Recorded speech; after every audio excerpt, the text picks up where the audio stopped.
Gina, Virginia, Casella, and the Dragon Dreams Soul Tribe. Gina, Virginia, Casella, and the Dragon Dreams Soul Tribe Collective. We're pleased to introduce Gina, Virginia, Casella. Gina highlights that humanity is fundamentally a storytelling species, and these narratives serve as our healing.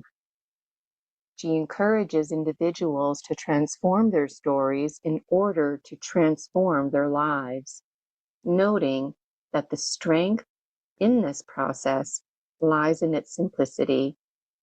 Gina likes to affirm that the Akashic records are not a permanent record because your past never defines you.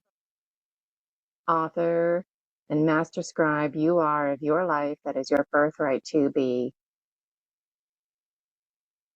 She affirms that spiritual independence belongs to you and urges you to possess the bravery to embrace your true self, reaching your fullest potential. And finally, she inspires you to have the openness to dream.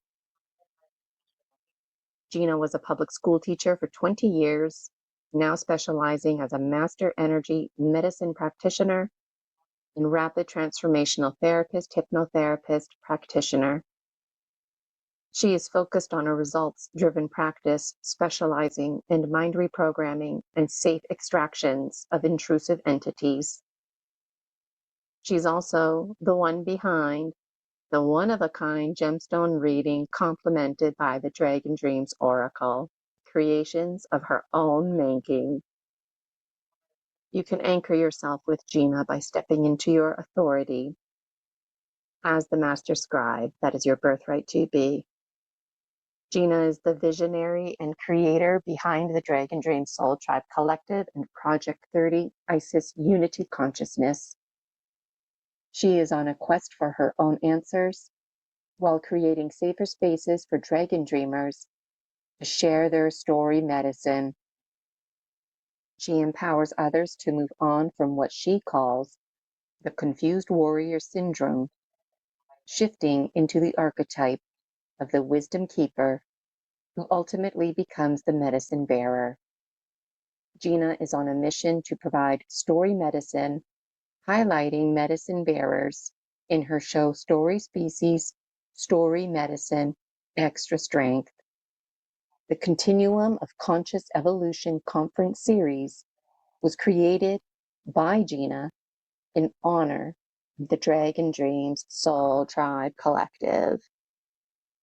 So Gina wonders, did you have a thought?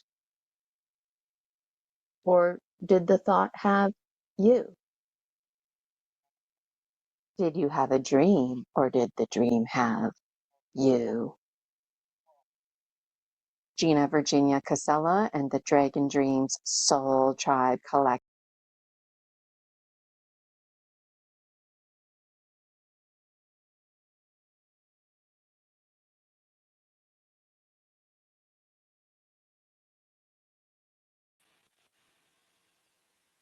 Hi, everybody. Thank you so much for having me here today.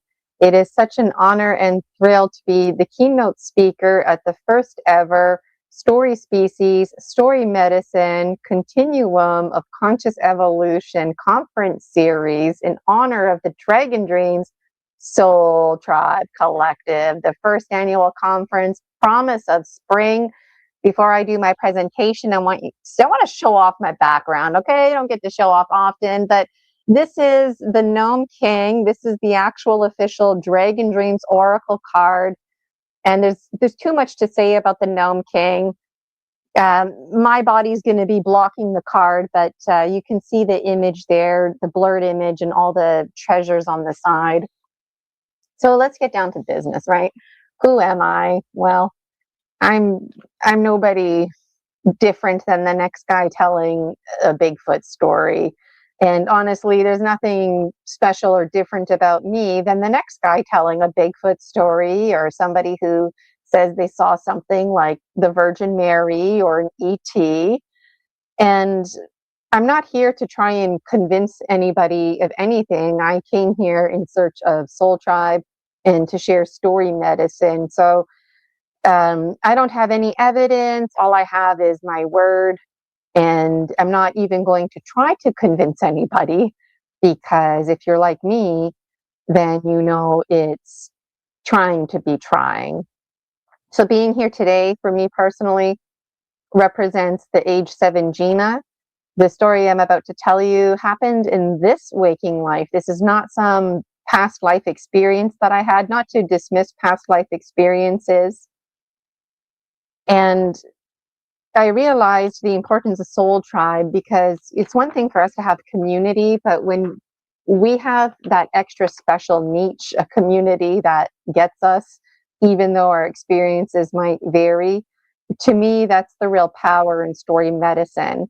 Growing up, we had shows on TV like Unsolved Mysteries, William Shatner, but I never, it was something on TV, right? There wasn't a local community that we can connect with. And that's why the Dragon Dream Soul Tribe Collective is so important to me. And this story here, it's only the last, year or two that I can tell it without crying, without my teeth chattering, without getting goosebumps. I always feel like I'm cold. Even right now, I'm kind of feeling like it's cooling down, but I'm not cold at all.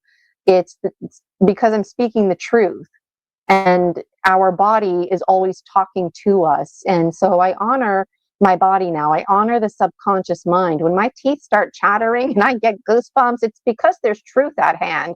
So I developed a lot of courage to use myself as a dowser. And I also developed a sense of safety and feeling out communities that I can feel comfortable expressing myself in, expressing myself openly, even if the community doesn't exactly know what I'm talking about. Just the fact that I can share it means the world to me. Sharing it without being judged. Why would somebody make up these kind of stories, right? Like, if you told me that your house burnt down when you were a kid, I would believe you, not because I'm gullible, because why would you make that up, right? And I always want to hold people in the highest light. And people like me, everything about us seems very normal up until the part where we start telling our story. And that's when we start to lose people. And I'm not okay with that. So the supernatural is very natural. The paranormal is very normal. And there's nothing strange about high strangeness other than the fact that we think it's strange. So my stories that I have, they're mostly very beautiful, very natural since early childhood. Me in the backyard, in the grass, talking to the blades of grass and dandelions. All that seemed normal to me. But at some point in my life, it wasn't cute anymore. And I wasn't trying to be cute. I became known as a storyteller, somebody who might be trying to get attention. That was never my personality.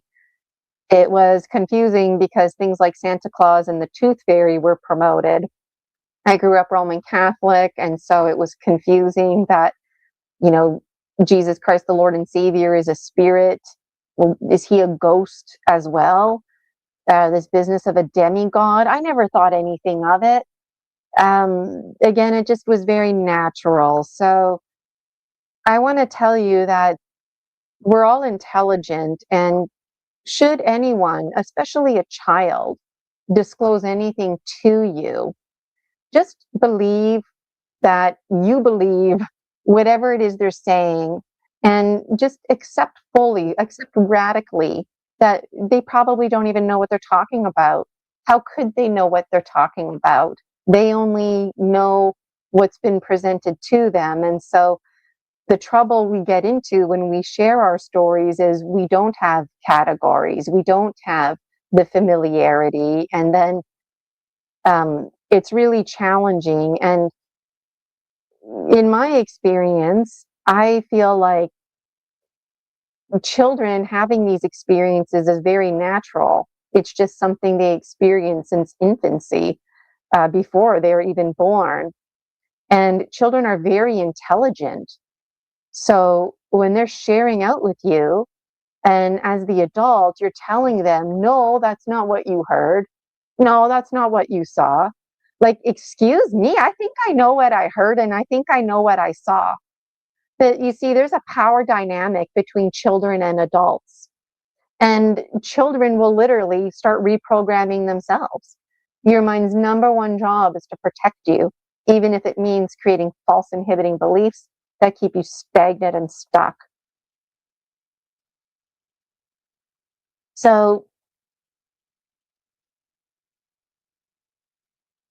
the point I wanted to make is that it's not a coincidence that I wear contact lenses, because back when I was in grade 2 and two angels came out of my wall, it really scared me. It was far from a spiritual, holy, thank you, angels, for appearing to me.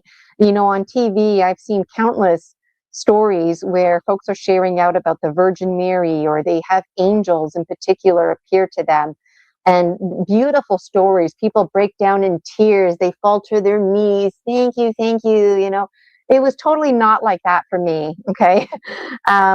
When the angels came out of my wall, I knew in my heart that they weren't angels. So that's another slice of the story right there. But you see, like I said, your mind's number one job is to protect you. So my mind, right in that moment, knew this is not normal. Things are coming out of the wall. I don't know what these things are. So my mind told me they were angels. What else could they be, right? Um, so my vision blurred and my hearing flip flopped. So there I was in grade 2, age 7, and this happened.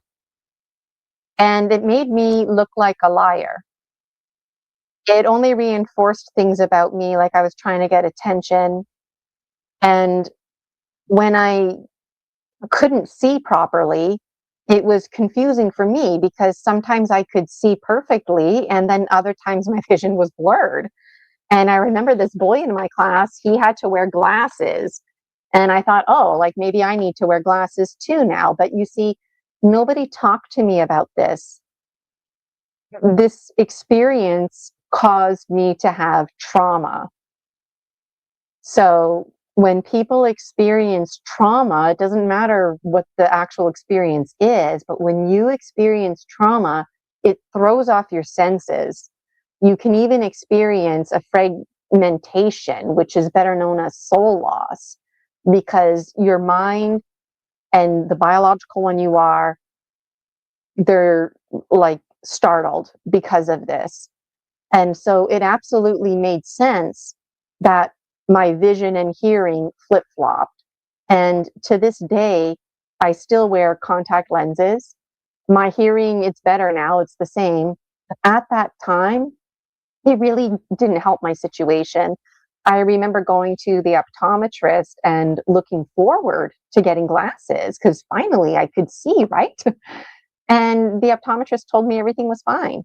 I don't know how many times I had my ears tested when I was a child. And basically, I was facing the stigmas of mental health. I didn't realize it, but that's what it was. So at one point, I go to the optometrist and I lie to the optometrist. Okay, it's not my personality to lie, but full disclosure, I lied, because I thought, I don't care if I have to lie. I need glasses because sometimes I can see and sometimes I can't see. And geez, I'm only 7 years old. I don't know how to explain this. So I got busted at the optometrist for lying. And so now it really didn't help my situation. It was really traumatizing for all these reasons I share with you. It was traumatizing because my world didn't make sense to me anymore. Things are not supposed to come out of the wall. I don't know how many times, how many hours I spent after this experience just touching the wall, going outside, right? Feeling the ground. How could they have even entered? Um, in grade 2, because of this trauma, it caused such a disconnect that I wasn't tuning in to the teacher and learning how to read and write. And so I actually ended up in the special education classroom for language arts. And this definitely only reinforced that there was something wrong with me, when in truth, there's actually nothing wrong with me. I had an experience, it caused trauma, and then I didn't have anybody to talk to about this. And I remember as a child also getting teased because I'm on the hairy side. So Gina Gorilla, that's what people would call me. And I remember thinking, oh my God, maybe something is wrong or different about me. Maybe I'm part werewolf or part gorilla. And I just felt really misunderstood and confused. And going into the special education classroom was really disheartening. And I remember being frustrated because even though I was in the special education classroom, I recognized that there needed to be a safe space for folks who required this. But I also remember thinking folks in special education are no different than me. And so it just um, was a traumatic time in my life. Uh, Despite everything I'm telling you, I ended up graduating high school with a bunch of C's and D's. I really didn't know how to read until about grade 4. So, how you're performing academically in grade 3, that's basically how you're performing in grade 10, and that's basically how you're performing the rest of your life. And I remember being really scared. I didn't know that information until later on when I became a teacher, but I remember being really scared, thinking like, what's going to happen to me in my learning? Because I always had to leave the classroom, and it just reinforced something was wrong with me. So age 7 Gina gets to have a voice today, and it's actually age 7 Gina and age 14 Gina who are behind all of this, and me, the present day Gina, the secretary, if you will, facilitating it all. So life goes on. And I'm telling you, I've never experienced anything like that night 2 angels came out of my wall. It wasn't a dream. I wasn't hallucinating. I know what I saw. They even changed their form at one point. And it wasn't until decades later, in my late 30s, early 40s, when I was listening to David Adair speak, and he was talking about things like, why don't angels use the front door?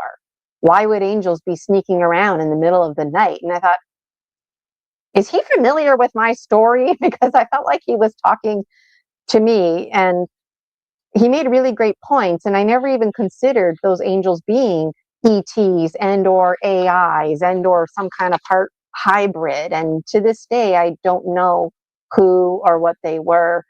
And I got a very strong vibe at that time that they shouldn't have been there. So there's so many layers and cans of worms, if you can imagine. So life goes on, and it's worth noting, I share this with everybody. I graduated with a bunch of C's and D's. I ended up graduating with an honors degree in English literature. That did not come easy. So the girl who went to special education classroom, yeah, that's right, an honors degree in English literature from Laurentian University. I moved on to graduate with a second degree in education from the University of British Columbia. I had a phenomenal career as a public educator. I was heavily involved in the union. I facilitated for the British Columbia Federation's Personal and Social Issues Department. So I would travel across British Columbia talking to teachers about mental health and wellness. We didn't talk about spiritualism, but I always dreamed that we would get there. We talked about spiritualism behind the scenes as colleagues, but not in the public education lens, not outside of Indigenous spirituality. So there's hope, is what I'm saying, if you're like me and you find yourself in the special education classroom or the world not making sense around you. So life goes on, and I end up having a severe panic attack. And this is a very long negative story. The gist of that story is that it brought me right back to when I was in grade 2, age 7, because I faced the stigmas of mental health. So I needed to take a leave of absence from work because the severe panic attack was respectfully severe. It like knocked me right out. I felt like somebody was sitting on my chest. I'm still recovering from it. I took my voice and my vitality for granted. I was one of those teachers. I don't need a microphone. I'm out there on the field with the kids in the gym, at the union meetings. It's always cute because somebody's coming with the microphone, and it's like I'm pretty much done my speech by the time they get to me, right? Big, loud, booming voice, and I lost that. It's coming back. So if you find me shouting into the microphone or when I'm speaking, that's why, because of the results of that. So to make a long story short, excuse me for not healing fast enough according to somebody else's agenda. And I faced the stigmas of mental health. I needed more time off work, and there was this push for me to go back to work, systemic approaches. Like I said, it was very negative. And the severe panic attack had escalated my whole mind, body, spirit. So I already had interesting dreams, but now these interesting dreams were really getting interesting. And the Gnome King makes an appearance. And to make a long story short, this guy's tossing around sticks and stones, talking about binary codes, ones and zeros. It goes right over my head. If I want to engage with him, I can. So I do. And he'd tell me all kinds of interesting things about fairies and other worlds and how we were linked to our greater oneness. I would have fascinating conversations with him about what it meant to be virtuous. What do controlled virtues even mean? It's something that I'm quite passionate about. Ultimately, if a camera was watching you versus a camera not watching you, would your behavior be consistent? He talks about the vegan cuisine, talks about secrets being safe for keeping. And so I said to him, how can I bridge this world? Because he kept talking about me and something about language, which was intimidating given the fact that I ended up in special education for language arts, despite the fact that I got an honors degree in English literature. It still was intimidating for me. And I don't like to admit it, but this is part of the story medicine. Despite all of my success, there's still a small part of me that feels like I'm not intelligent, that feels like there's something wrong with me because of that experience with the two angels coming out of the wall. So it's important that I share that because I've made a lot of recovery, a lot of gains, but it's still a reality. So this is part of the transforming trauma into treasure, is that we have to alchemize it. Sometimes it comes off one nice clean skin of a snake tube. Sometimes there's layers of snake skins, and that's what's going on with me. And the more I share my story, the better I feel. The age 7 Gina feels heard. So I asked the Gnome King, hey, can you give me a stick or a stone that I can meditate with, something like that, in my waking life? And he says, okay, sure. So I go for walks and stuff like that, and I don't find anything.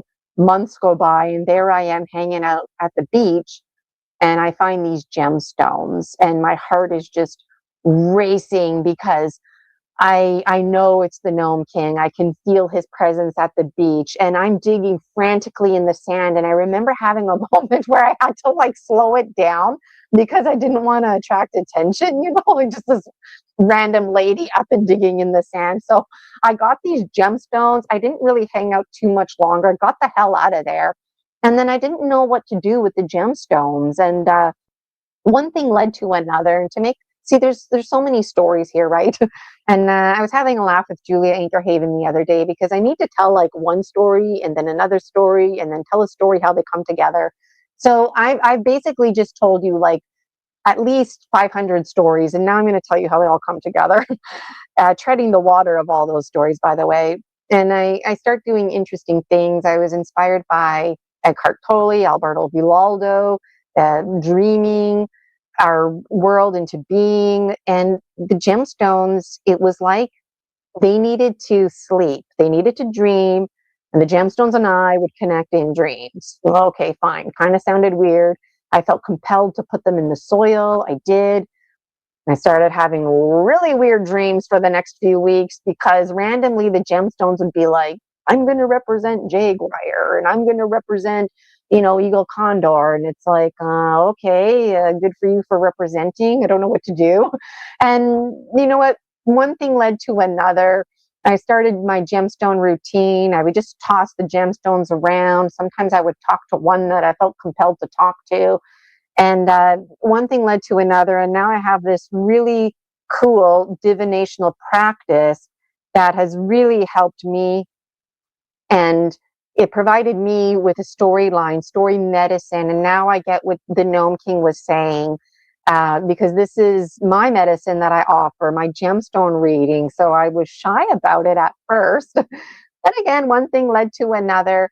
And now I offer my gemstone readings to the world. You can book a private session with me. I do Dreaming with Gemstone Gina once a month. So you can make a donation and get a mini gemstone reading. I remember I saw a psychic about a year ago. She didn't know any of the stuff that I shared. And she was telling me, like, you're going to be doing something with stories and with medicine. And she didn't get it. And she said, there's something about you wearing blue earrings. Well, you know what? I think these are the blue earrings. I mean, they're not earrings, but I think the psychic was picking up on the image of my blue dream scarf. And just the fact that I wear it and the blue falls here, the image of the blue earrings. And she described them as blue feathers. And as you can see, my dream scarf is quite tethered. And so I always have too much to say. I want to thank everybody for taking in my story medicine. At one point, I felt emotional, but I was able to hold it together. And you know what? If any of the presenters today get emotional, that's okay. That is very much part of the story medicine. And that's why we have our time schedule. So we have time to breathe and to soak it all in.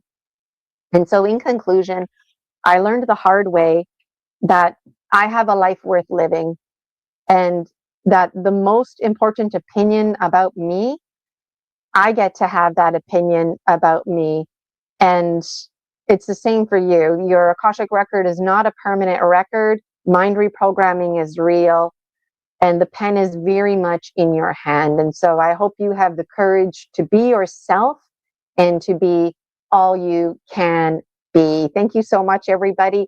Because I'm the keynote speaker, I'm not doing questions or comments, but we're going to just take a little moment here to transition speakers. Thank you, thank you, thank you. I really can't say thank you enough for all the story medicine. And you can absolutely find more information, more details about this business of the two angels coming through my wall in my book series. There's the Gnome King. He makes an appearance throughout the whole series. And the Dragon Dreams Oracle, you can absolutely get your own copy. So we've got Michael Kopp coming up as our next speaker. Let's just have a little bit of a break. I want to play a little intro video introducing Julia Ankerhaven, our lovely chat monitor. And also we've got Jason, a beautiful surprise for us today. Jason, I don't have a biography about you, but Jason, if you want to put a little something in the comments about yourself, I'd be happy to read it to everybody. So thank you, thank you, thank you, thank you, thank you. I'm going to remove myself from the stage. Hope you like the oracle there, the Gnome King. And some secrets are safe for keeping. And when it's safe to share those secrets, we become the medicine bearers. And I thank everybody for being a medicine bearer with me today.